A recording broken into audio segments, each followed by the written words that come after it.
Hello and welcome back. Today we're going to be reacting to another video.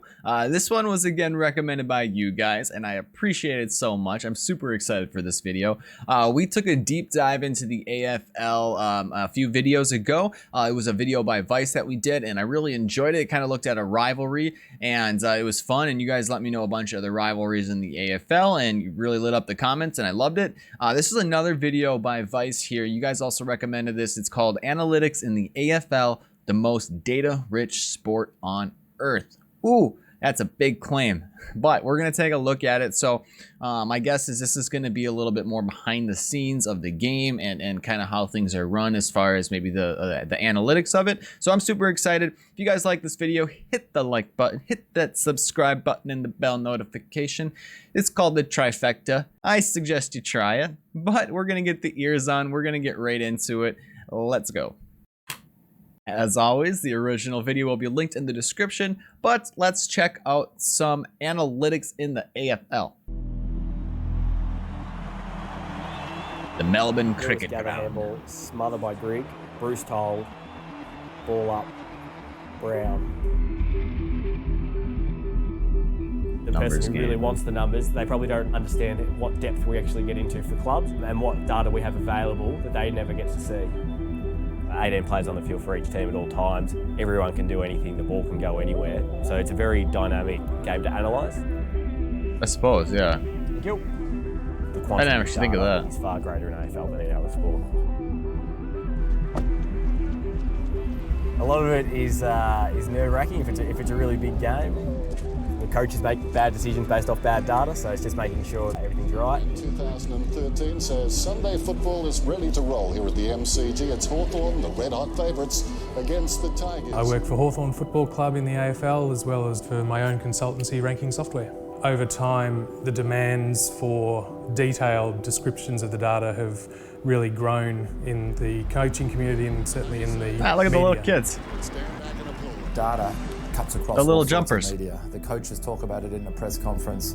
The radio commentators refer to the stats the whole way through the broadcast, as do the TV commentators, as do the fans and the fantasy fans as well. I love fantasy and trying to predict the next best of players. A lot of people I play with. I want to do some AFL fantasy next year.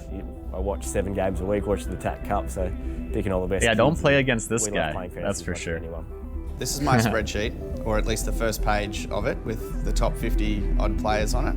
I manipulated That's kind of how my based on NFL fantasy stuff looks. Injuries, especially what position they're playing. Not that detailed. I go through a spreadsheet. I have a little pre-season one, which I do the pre-season stats for. I thought it was all up here, mate. Yeah, it is. That's what he says. He just goes, "Oh, it's all up here. I don't know. What do I need that for?" The anticipation builds as the game funny. gets closer, which is a great experience. That's a sick room up there. You get a good view of the game. A little bit of nerves. Just I know there's a few players out there that are new, especially for Richmond and for Hawthorn, so I just want to make sure I get those right. Keeping up with the play, making sure, especially when you're working the binos and not missing anything, can be really hard. Segler hit out. Miles, hard, kick playing a clearance, kick long rebound, contest. Martin, Crum hard, handball, Griffith. So you've got the main caller, which is the person who watches the game live at the ground with the binoculars and calls the main stats. Hampson hit out, Sharks.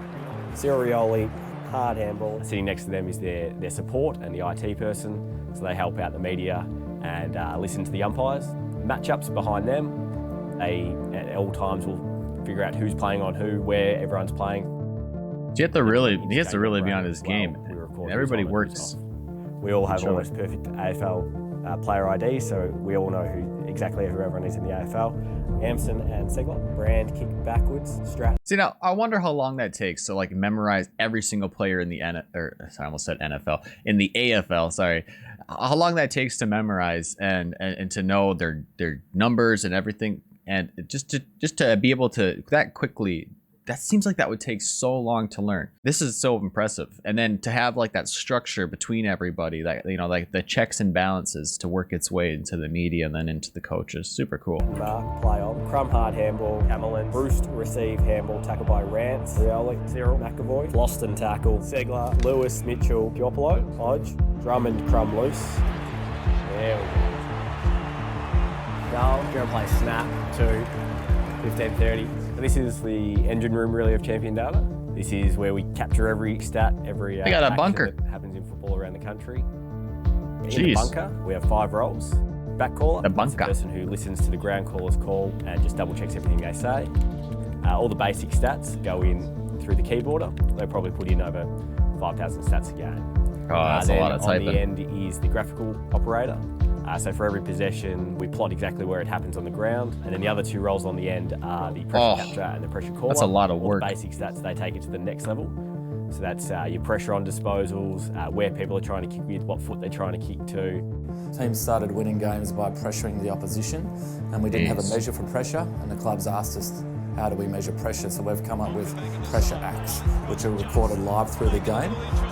Pressure acts. Gives an extra layer of the data that the basic stuff couldn't do. So that was really driven by the clubs to Wow. step us up to the next level, and we do a lot of reporting based around the enhanced data.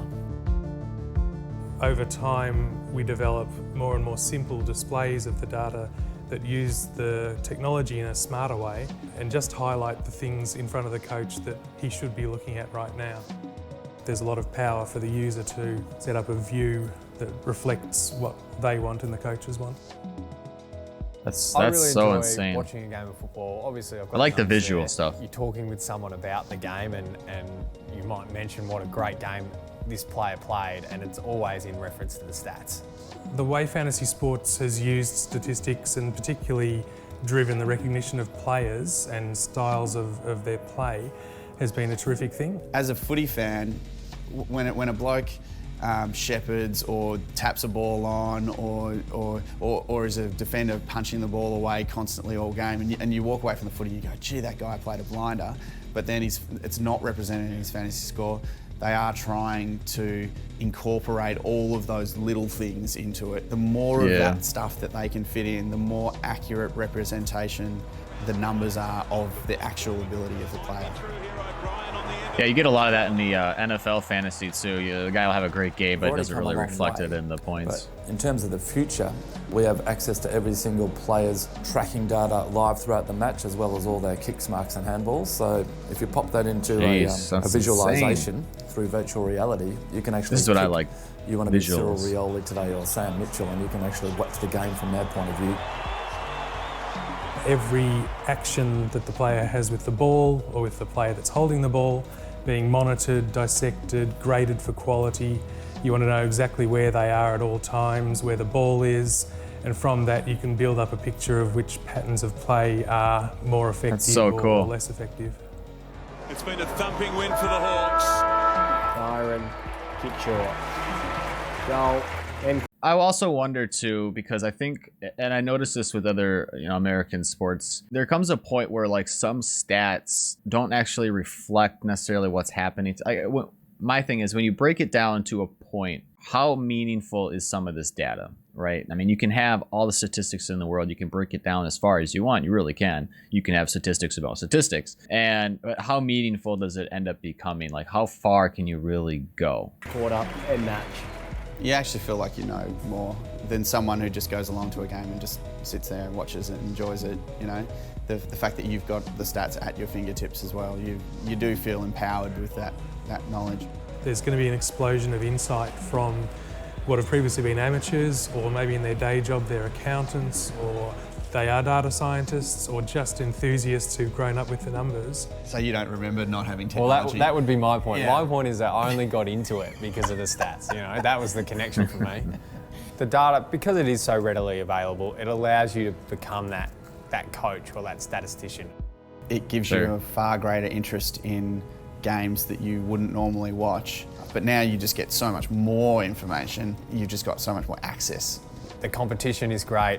The social aspect is great. What do we have? Maybe 10 people in the first year or something like that, and now it's grown to 16. Connecting just on the sport at 16 that next person level, league. I guess, makes it really interesting, and yeah, it's fun. The depth that champion data actually goes into isn't often publicised in the media. We capture everything, and if you know how our numbers work and you know the right questions to ask, you can answer any questions. It's just the amount that we have and the accuracy of it is what excites me. Yeah, that's cool. All right, that was a fantastic video. I'm actually a pretty big numbers guy, and so I really love statistics. I love fantasy football, you know, American football. I play fantasy every year. I'm actually the commissioner in our league now for 5 years, so I love this kind of stuff. I love numbers. I love sports, numbers and statistics and analytics, and it's all awesome. So this was a super cool video. I really enjoyed watching it.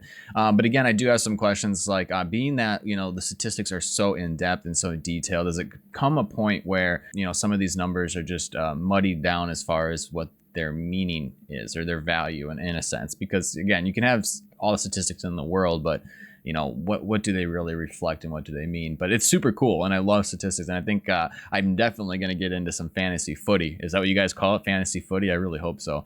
Fantasy footy next year. I don't know if this year is the right year to do it, but next year I think I'll definitely give it a go. That sounds awesome. But if you guys like this video, please hit that like button. You guys recommended it, so please hit it. Hit that subscribe button right down there in the bell notification. You can stay tuned in on when I post my videos.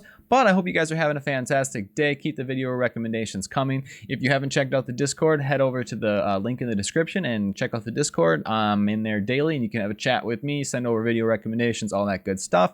Anyways, I'm out of here. Peace, love. We'll see you later.